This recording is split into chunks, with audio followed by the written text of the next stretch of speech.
向北方，别问我家乡。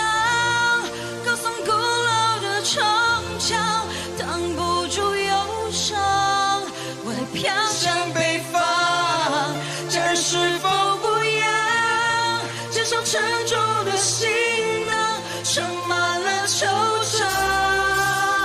有人说他老家欠了一堆钱，需要避避风头；有人说他练就了一身武艺，却没机会展露；有人失去了自我，手足无措，四处漂流；有人为了梦想，为了三餐养家糊口。他住在燕郊区，残破的旧式公寓，拥挤的大楼里，陌生人都来自外地。他埋头写着履历，怀抱着多少憧憬，往返在93连靠公路，内心盼着奇迹。不疲不伤，不敢回头望的衣衫，扛下了梦想，要毅然决然去流浪，卸下了自尊，皇冠。 过去的风光，就算再不堪百丈，也不能投降。再见了南方，眺望最美丽的家乡。椰子树遥望，梦境倒映着的幻想。雾霾太长，关不散，都看不清前方。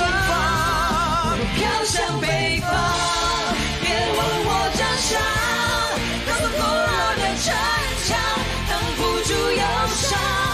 我飘向北方，家人是否无恙？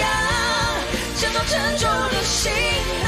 盛满了惆怅，就像那尘土飘散，随风风尘。谁又能带领着我一起飞翔？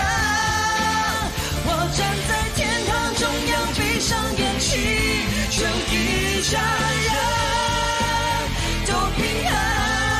我飘向北方，别问我家乡。高耸古老的城墙，挡不住忧伤。 是否无恙？肩上沉重的行囊，盛满了惆怅，飘向北方。在风景脚下，别才能穿过几座山水满大街跟人潮，总会放弃，或许我根本不属于这里。这就来一曲，谁给我致命的一击？请用力战斗彻底，这里是梦想的中心，但梦想遥不可及。这里是圆梦的圣地，但你总是扑朔迷离。多少人跌落相逢，现实从此销声匿迹；多少人陷入昏迷，剩下一具空的尸体。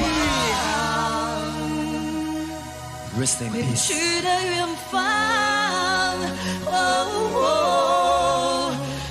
飘向。